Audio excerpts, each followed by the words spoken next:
Welcome back to the Postpartum Plan podcast. This podcast is designed to support and empower you through postpartum. Whether you're expecting, in the early postpartum days, or beyond, this space is for you. I'm your host, Madison Fugere, a dedicated postpartum doula and pediatric sleep consultant, striving to help parents feel confident and supported in their parenting journey. Each week, I'm sharing practical tips and expert advice to help you navigate all the postpartum things with confidence. Well, as much confidence as you can. Let's embark on this journey together, making your parenthood as serene and supportive as possible.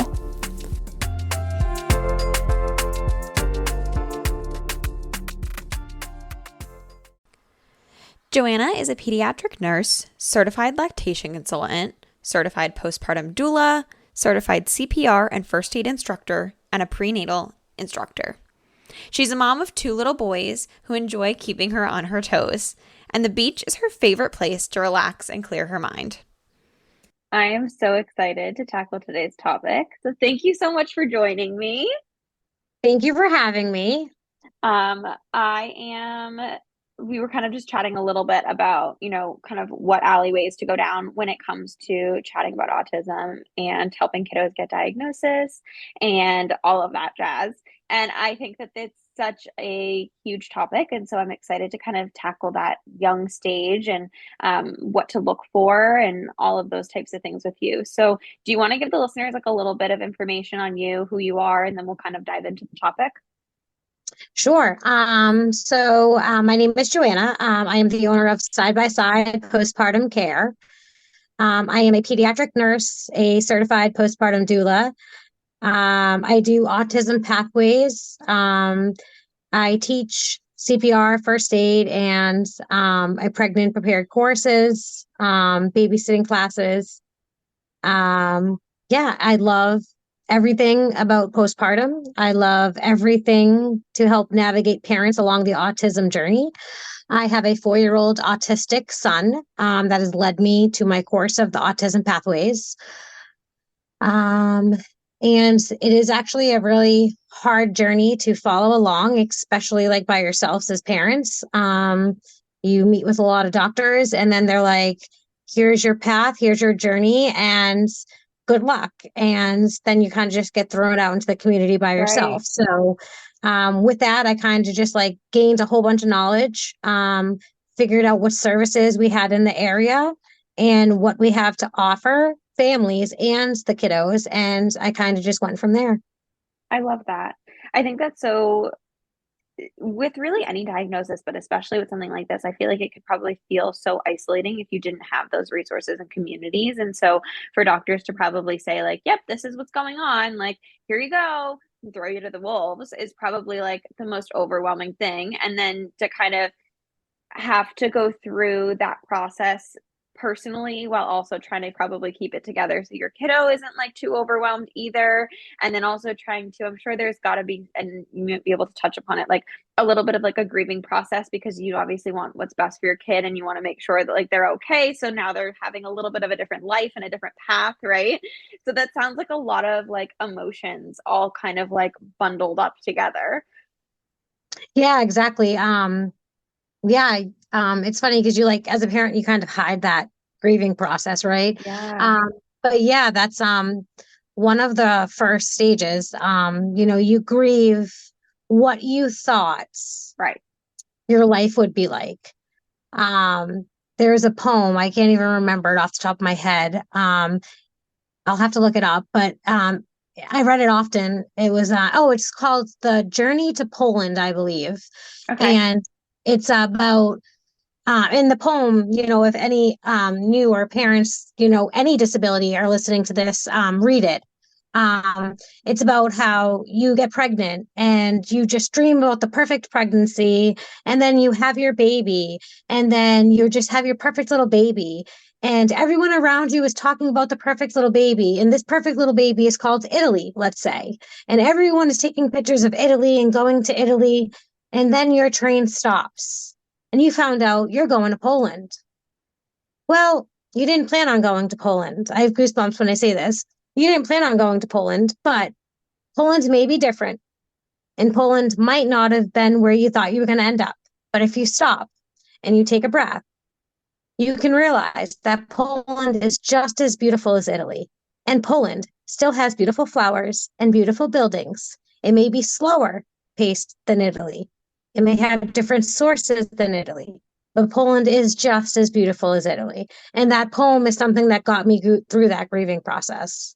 Oh, giving me chills. I love that. And that's Yeah, something that I think can be yeah, so relatable to so many different things that people experience. Because I think that, I mean, exactly. I've talked about it so many times here about different topics, but like the combination of two polar opposite emotions being held like for at the same time of like hyped that you have a baby, feeling super happy, but then also feeling a little bit of grief if you do have some sort of, disability diagnosis or something like that, or really anything in the world, right? And especially in new parenthood, like handling two polar opposite emotions at the same time is totally normal, but it's so challenging, I think, internally. Yeah, So absolutely. I love that. Yeah. Yeah. That's So, awesome. yeah, so it is. And then you also feel you have the grief part, but like as a parent, you also get that relief, like, I have an answer. And now that I have this answer, I can help them and we can get them going to Poland and we can get them looking at the pretty flowers. So it's exactly what you just said. It's both emotions. It's the grief, but also, okay, now we can move on and like we Right. can just figure out how best we can serve our children. Yeah, the new normal and the new goals and Yes. all that life. I love that. Mhm. So let's kind of like start from the beginning. What, as a nurse, are you typically seeing, slash, I guess you can pull in some of your own personal experience as well, but, when we're in these early stages, I know you've mentioned to me before how that first kind of like 3 years is really important. So, like, how early on can people be, noticing things might be off or noticing that, you know, there may be autistic signs or flags that they should be paying attention to? Sure. So, in my personal experience, with my son, again, I'm a PD nurse, so I'm hyper vigilant to the, we call them flags. But when he was 6 months old, I knew from that moment, he was autistic. So certain like behaviors, such as um, a neurotypical child will, like, if I hold up my pen, like the neurotypical child will want to grab the pen. He or she will want to activate with stuff around them. They'll grab things, they'll play with Yep. things. My son didn't care for anything around him. He was very content with just being by himself. He didn't care to play with any toys at all. You could clap your hands and there was no response to it. Mm, Almost as if you were questioning their hearing. okay. Do they have a hearing issue? Which led us to our first, concern. We did hearing tests, but his hearing was fine. Right. And then around 8 months old, he started babbling. He was mama, dada, mama, dada. Um, and then I brought up that concern to the pediatrician that around 12 months old, he stopped making those babbles. He just Mm, completely regressed. He wasn't making any noise at all. No eye contact. So, when you would change them, they laugh and they giggle and they look at you.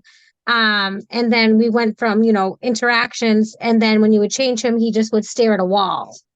Um, and so I brought it up to the first pediatrician we saw. And another reason why I got into doing what I do is I was told many times that I was a anxious mother and that I'm mm, overthinking and that I need to just enjoy the time with my child. Um, and for a while, I thought I was just an anxious mom. And it took me until he was 14 months old. And he was having what they call abnormal seizures. So he would just like go like this and just like not respond for like 15 seconds. the kind of like staring off into space type look. Correct, exactly. Okay. So they're called blank seizures.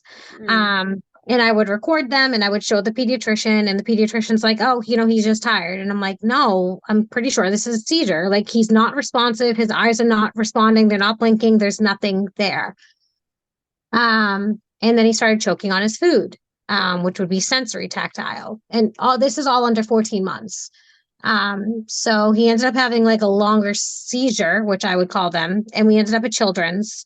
Um, and that night in the hospital, they not only diagnosed him with seizures, the doctor, we saw the on-call neurologist, and he said, he reviewed all the red flags that we were talking about, and he was like, I can't diagnose him here, but I'm telling you, he is on the autism spectrum. With the seizures, we're going to start him on medication right now. These are absolutely seizures. And then that night, I switched pediatricians, and from there on, we got services started for early intervention immediately. Yeah. And he started early intervention the following week. And we went from early intervention on to all these other services, and he just progressed from there. Flapping of the hands when they get excited is another huge one.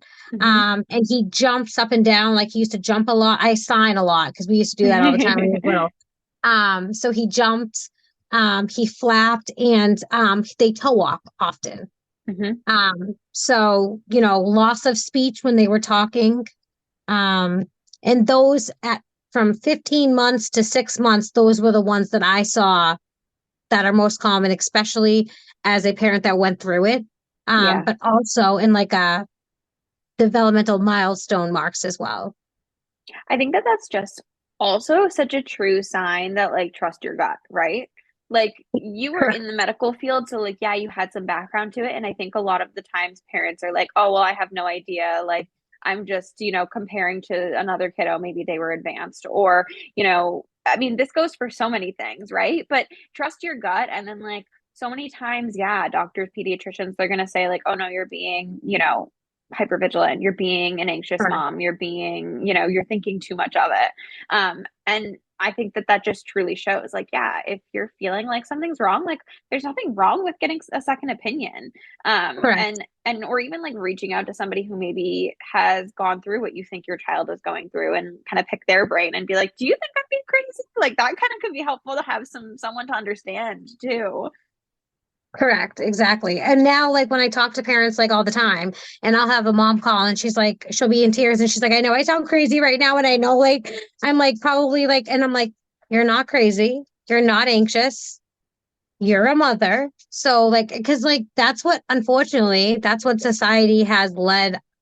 Yes, maybe fathers, but let's be honest, it's mostly mothers. They've made mothers feel that our gut instinct has made us feel crazy. Yeah. And that's so difficult because when you are feeling like there's something wrong with your child, and when we know in cases like this that early, diagnoses, and I always say that word wrong, but it's like such a tricky word. But like noticing these things early on can truly help to like make things better down the line. And I know with a lot of different disabilities, and I'm sure you could touch upon this too, when I was at the daycare, and when I was talking to parents and all of that, I've really kind of seen myself that once you have a disability diagnosis, it's so much easier to get services because that you need, unfortunately, sometimes you just need that paper, right? Like, because that's what gets you the services. That's what's going to get it covered by insurance or by the state or whatever. But I know that process to get that paper can be like really difficult for some families. Yeah, well, that's the thing. You can't start the early intervention without the diagnosis. You can't start the OT, the PT. You can't start any of those without having the diagnosis. So until you get the diagnosis, you're kind of just in a standstill, and they're labeled as, quote unquote, a behavior issue, and it's not a behavior issue. Right. Absolutely. Now you kind of like touched upon a bunch of different signs of things that people like may see in like the earliest stages, that infancy through like young toddlerhood, basically. And I think that some of those things people experience with kiddos, like, one-off kind of situations, but I think it goes really to like that gut of like, if you're seeing multiple of those kinds of red flags and you feel like something's going on, or like you've said, right, like they've met a milestone, but then they're regressing from it. And you're noticing that's like consistent, then that's typically a red flag, right? Correct. So yes. So, for the things to watch for, exactly, they have to like, if they met the milestone, and then they regress. So it's not like they did. Yes, they have to meet it. Exactly. Like they were talking and then they stopped talking altogether. And you're going to notice it. It's not like you're going to be like, oh, is this what she was talking about? You're going to be like, no, like they were talking like mama dada. And You're then gonna they feel just, like you went crazy. yes, you're going to be like, why aren't you talking? Like mama dada. And like, you're going to think that they're like, they're hearing, like something's wrong with the hearing. Like you're going to question if something's wrong with their hearing. And there's not just going to be one. So, there's not just going to be, oh, they've regressed on their talking. There's also going to be, the texture with the food or the tantrums. And again, toddlers all have tantrums, but these ones are different. These ones are like you're unable to figure out why they're having a tantrum. A normal toddler is going to have a tantrum if I take the pen away from them. An autistic tantrum is I gave them the pen and they were writing, and then all of a sudden, because they can't verbalize or express how they feel, they can't show me emotionally how they want something. That's when they have the tantrum. And you're trying to communicate and show them pictures. They're having a tantrum because they can't emotionally, verbally communicate with you why or what they need. It's a different type of tantrum. And again, the hand flapping, stimming. It's called stimming. So that again, they hand flap, they tip on the toes, and then the jumping is a huge one. And they're not just going to have one. So it's not like you're like, oh, she said they had that. There's a checklist. They're going to have, most likely, they're going to have like 5 different things that you're going to bring up You're to the going to see pediatric. things in tandem with one another, right? Correct. Exactly. And now we know that autism is really a spectrum too, right? So like some of the things that you're talking about, like may cause them, if we're talking about oral language not being there, then that might be a little bit further on the spectrum of like, a nonverbal kiddo, right? Are there things that you kind of can notice at this young age that might mean like small kind of like high functioning autistic signs as well? I'm so glad you brought that up. So I'm so glad you brought that up. So I love it. So people think that autism is this. I don't even know if you're going to be able to see that. I was going to say, and it's also the other tricky part is we do mostly audio on this too. So people think it's a true, I know it's okay. We can try to explain it too. So, all right. So people think that autism is like a straight line and you're either low functioning or high functioning. Okay. And autism spectrum is actually, we think about it as a circle, okay? Oh, okay. So it's a circle, and the circle is broken down into like a pie. So we'll have anxiety, we'll have sensory needs, we have stimming, we have cognitive behavior, we have a verbal. So all the parts of everything is a circle, and it varies. On Monday, they could have more of the verbal communication needing treatment, needing like help. And then on Wednesday, they could need more of like, stimming needing. So I personally, with all the research I've done, the low and the high functioning is like an outdated term because of that. And it sounds like it's just like any normal person, right? Like sometimes you have good days, sometimes you have bad days, some days you have more anxiety or more depression or whatever kind of feelings that you're having. Correct. And I like to say it as it's more or it's low or high services needed. Okay. Because there are, autistic children or adults that need help with daily living activities, like they can't put their shoes on. But if you give them an algebra book, they can do the algebra book with their eyes closed. So that's why it's like a circle. So they might not be able to put their shoes on, but they could do algebra with their eyes closed pretty much. So it depends on what topic we're talking about, right? Correct. Or what service in an area. I love that. That's such an interesting point. I love that you said that. We're all learning new things. I love it. Cool. But that's another scary thing though, as a parent, because the neurologist, when you meet with them, they're going to tell you, when my son first had his first initial evaluation, they scored him he was 2, and they told me he was at a 6-month level. And I went home and I cried. And I was like, this is so heartbreaking. Like, what am I going to do to give him the best possible life that he can have? He's 2 years old. He's at a 6-month level. My son is 4 years old. He's going to be skipping grades and most likely going into 3rd grade next year. He knows how to do algebra. He knows every country in the world, along which map goes with which country and which flag. He's like borderline genius. That's So insane. when I say that the testing that they do doesn't matter and that linear line doesn't matter, because he might not be able to hold a fork when he eats, but he excels in so many other aspects of life. Yeah, I love that. That's so cool to hear. And I think that must make people who are listening, if they are experiencing this, feel like so hopeful. Yeah. I love that. I love that you're sharing that. That's so cool of him. I know nothing about geography, so good for him. He could teach me. Neither do I. I was like, Bud, you're gonna have to slow down a little. Like the other day, he took out his algebra book, and he's like, "We're gonna do algebra," and I was like, "Mommy's not good in algebra, but if you want to do anatomy and physiology, we can do that." You're like, I'll teach you all about the body. Yeah, I love that. Oh, that's so cool that he has like just that thing that he's so good at. That's awesome. Now, as kiddos get older, do you typically see any different like flags, or are they typically around the same types of, I know it's probably the same topics, right? So like it's same, maybe like you said, food, he can't maybe hold the fork, but like maybe he's not interested in food, whereas like before maybe he would eat it, but it was a textural thing, or like any kiddo, I suppose. But is it the same kind of topics and they just get a little bit like developmentally like more advanced skills? Is that kind of how it goes, or?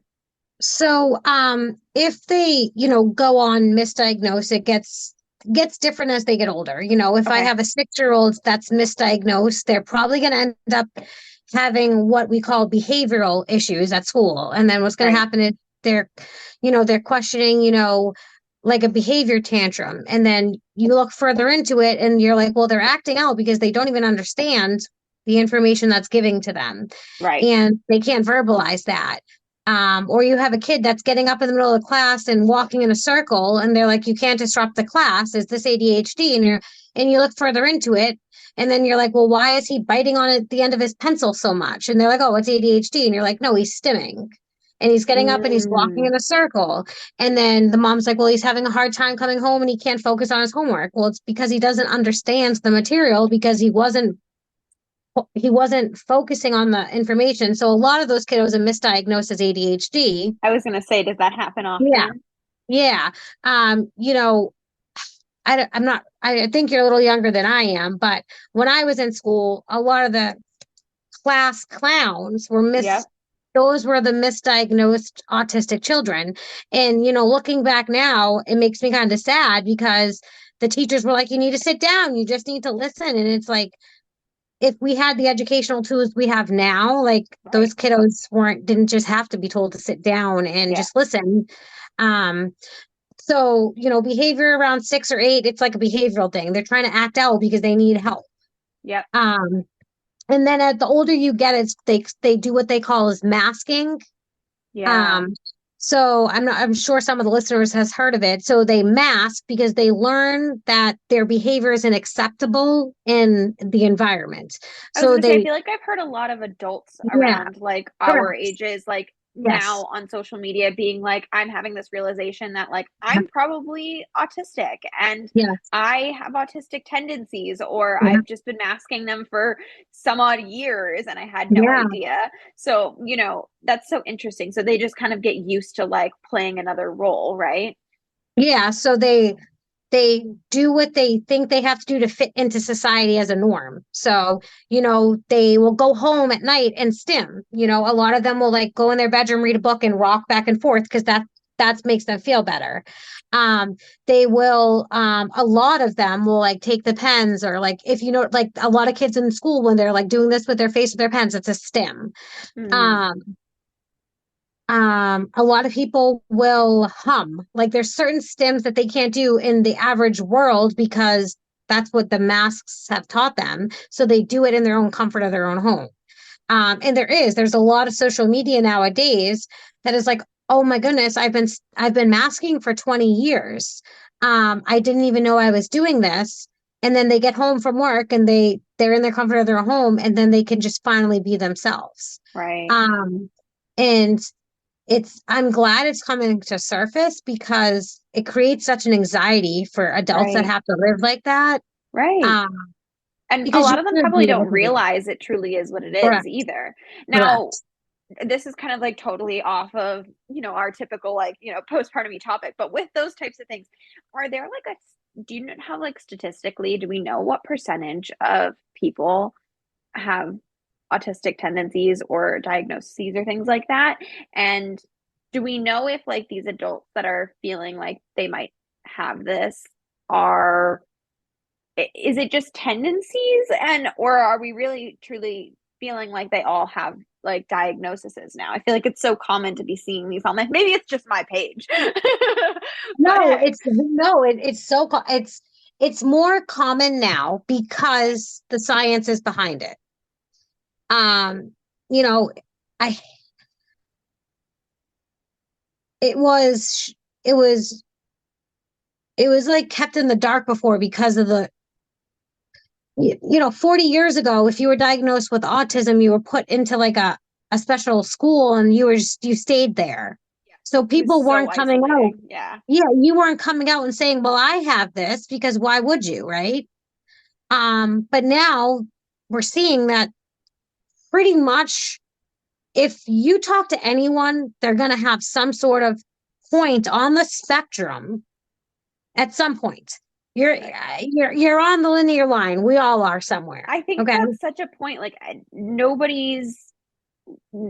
think the quote unquote normal is like not normal anymore. Like, I think about it with like Right. mental health too. Like, Yep. we know so much more about anxiety and depression and things like that nowadays, that like, I don't think there's one human in the world that lives without anxiety. Everyone's stressed about something throughout their day. Right. Right. So I think it's Right. probably a similar thing of like, maybe everybody's been masking for years and years and years and years. And so we don't really know what the quote unquote like Statistic. neurotypical is, right?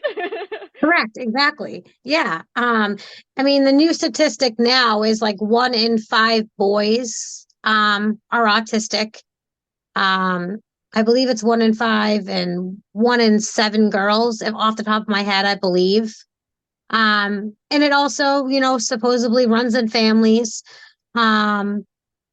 It is not, in my research, it is not related to food. It is not related to, drugs or anything like that. It is just, it's the way that the brain is formulated. So Yeah.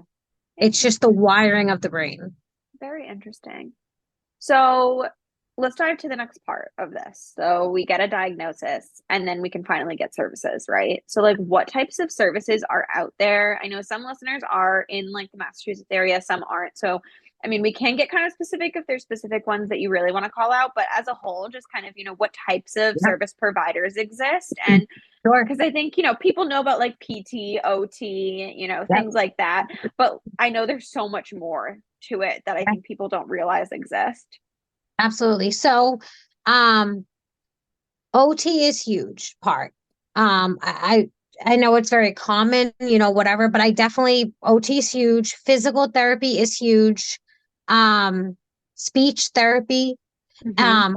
They have horseback riding therapy. Oh, I love those. Huge for sensory needs. They have water therapy. They have ABA therapy, personal decision for each family. They have floor time play-based therapy. So it's like ABA, but without ABA styles, kind of. Okay. So it's all play-based. Nice. They have hold on, there's more. I just have to grab them. Those are like the main ones. Yeah. And then the other thing I always like to bring up is support groups and like play groups.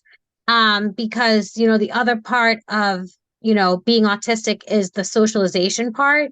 Right. So finding like play groups with neurotypicals or other autistic families. Right. Again, your autistic child may not co-play, play with other people, but they side by side play. And that is still great socialization.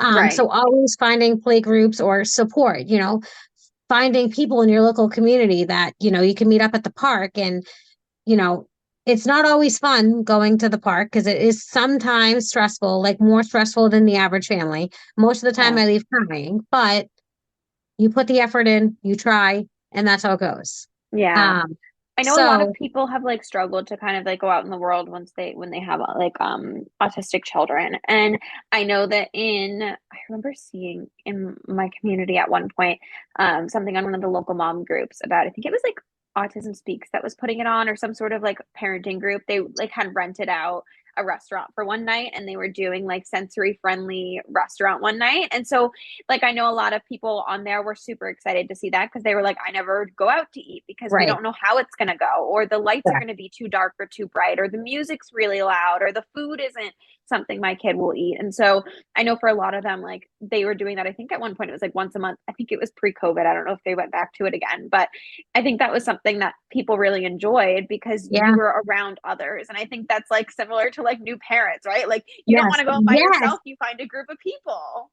Exactly. Yes, it Yeah. is. It is so relatable to my new parents. It really is. It's honestly, it's the same emotion. It is. It's the same emotion. It's the same nervousness that you have. Right. Of the unknown, right? Because you just don't know how Correct. things are going to turn out. Because I'm sure one day going Correct. to the park is fine, but the Correct. next day the sun's a little too bright, or the slide's a little too Correct. hot, or there's a bug Yep. somewhere, or, like little things that can kind of throw everything off kilter, and it can be a challenging outing. Correct. And the unknown as humans, we just don't like. Exactly. Correct. Exactly. Wow, that's so interesting. Um, I'm trying to think of other things. Are there any other things that people should like really know about, or like any, I guess two things. One, any resources that like you wish you knew about earlier on that you now know about, and then also like any tips and tricks that you would give families if they're pre-diagnosis and kind of like questioning things, or if they've got a diagnosis and like they're just still trying to like navigate things. So if you are pre-diagnosis, and you're on a wait list and you're frustrated because it's a long wait list, it is frustrating, but it's worth the wait. Um, the only other advice I give, because I did this, is call every 2 weeks the place you're on the wait list and just see if there's a cancellation, because Yeah, honestly, there always is. right. Um, the other part is, I always like to say this because I know I felt this way for a very long time, up until recently, that you're gonna blame yourself. And I can promise you, no matter what you did or what you didn't do, you didn't do anything to create the autistic part in your child. Um, so you can hear it a million times, but Yeah, hopefully my words will help, that you didn't do anything. It's not your fault. Your baby's perfect. Your child is perfect. It's going to be a long journey. But the journey was sent to you for a reason.